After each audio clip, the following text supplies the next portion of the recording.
So when you visit SuperSeeded.ai, that's seeded with a double E, you'll find three different sections because SuperSeeded is for three different customers. Wellspring is the first global marketplace for the nature professions. This is where hort consultants can earn money by advising designers with their industry knowledge and experience. It's also a great channel for growers to reach designers in a way that speaks directly to their plant selection at design time, way before any procurement happens.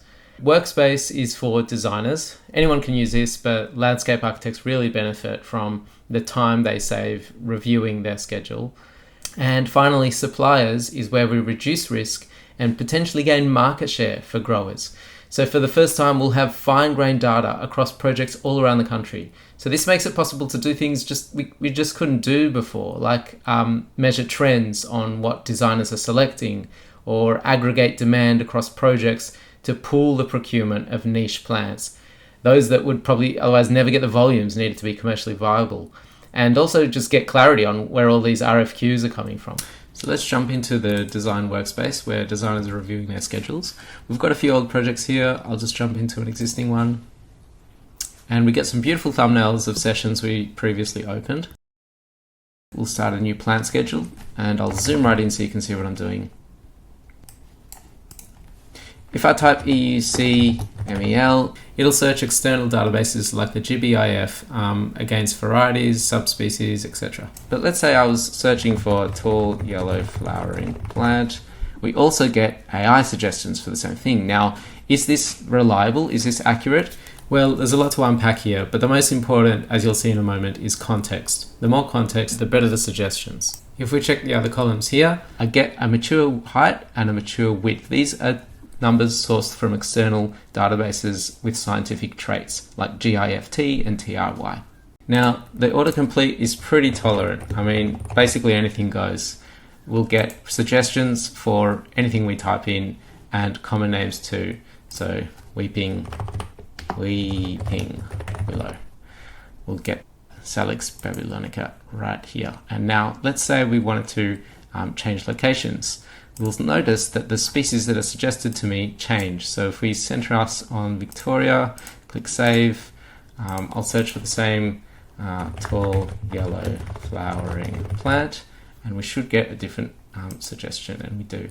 So some of these now have further context, like the project location. If we map them, we'll see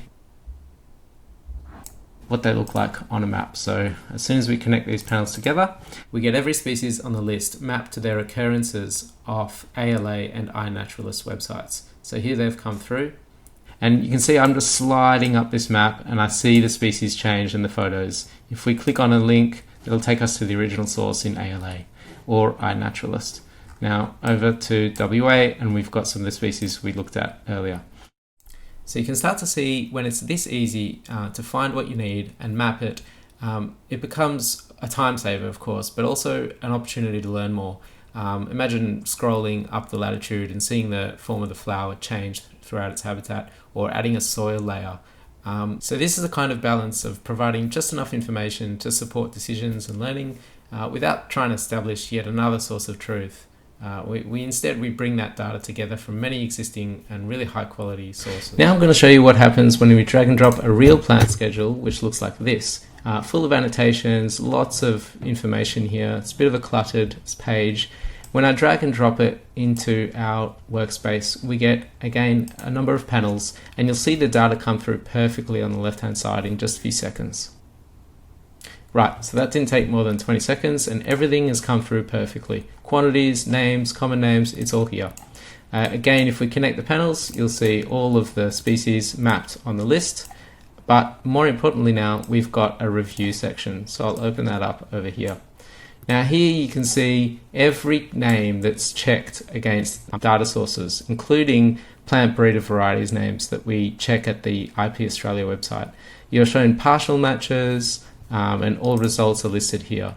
And at the top you get a helpful guide for how to actually apply those names, and that's because it's got in its context all of the data that we've pulled in. Biosecurity, you've got a review of all the major hosts for pests, and these come from the EPPO database. If we click through that database here, and then availability. what's available, what's unavailable. This is Evergreen Connect data. So this is plant stock data that's coming in real time. We can easily see the quantities by the size of the rectangle here. And every species is a color. So the shades of the color indicate the median price. And this is without leading to a race to the bottom, where we simply find the supplier with the cheapest stock. We still let the user drill into the details, but cleverly hide that as part of our user interface. Now, another really useful chart is suppliers and plants. How many are overlapping? So this is species, but if I flick to suppliers, you see in the middle, these circles here are the least number of suppliers I should contact for the most number of plants. And the ones on the outer perimeter don't contain or share the same stock.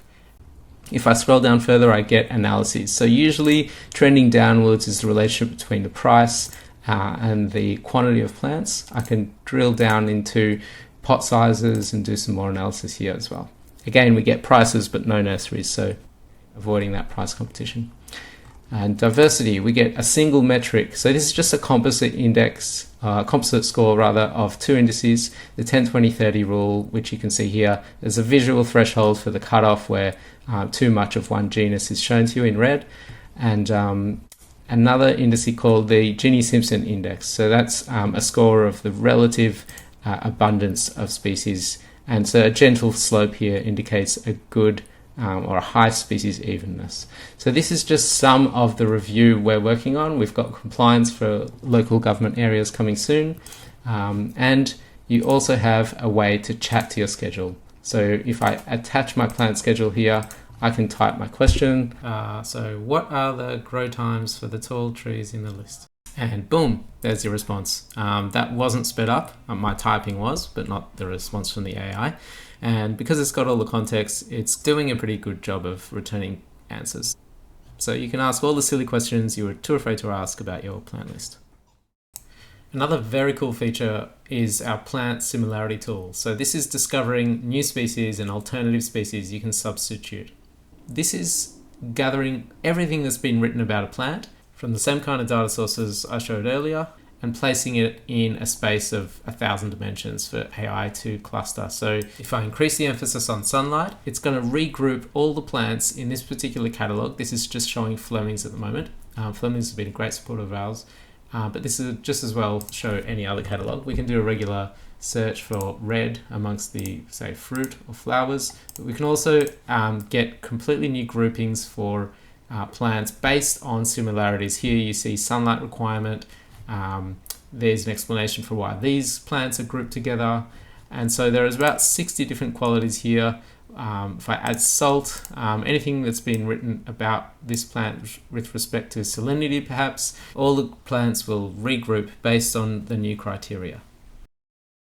Plant maintenance. Now we've gone and taken some research by Horde Innovation and created into an interactive maintenance costing tool. So the percentage of plants that die under good and poor maintenance, let's change the maintenance intensity. Everything updates instantly. Inflation, different period, discount rate.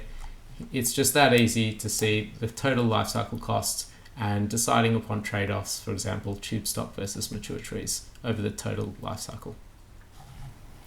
Now, Wellspring is our marketplace for the nature professions. This is where industry consultants get paid for their advice.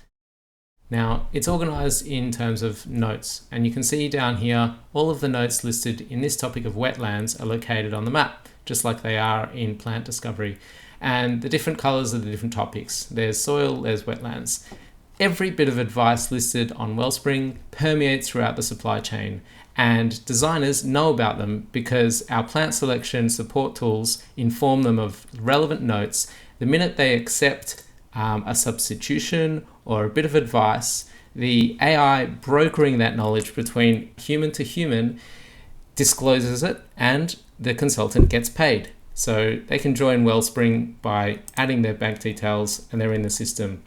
Let me show you what happens when we enter some data. So just as an example, I'll pull up City of Casey's Urban Forest Strategy Report and I'll copy and paste some of it into a new topic, and you'll see in a couple of seconds all of that text will be split up automatically into advice notes. Here they are, they've already come through, and As it's doing that, it's updating the cluster diagram as well. And this is a really important view on the market of advice and best practice. We can see exactly what's missing. So here they've come through, and if I drag this window up, I'll be able to refer to every note and where it is positioned and find gaps in the space of advice for me to make use of and potentially monetize. Oh, and if you don't have time to copy and paste text, just drag the whole document in and it'll chunk it up into notes within about 20 seconds.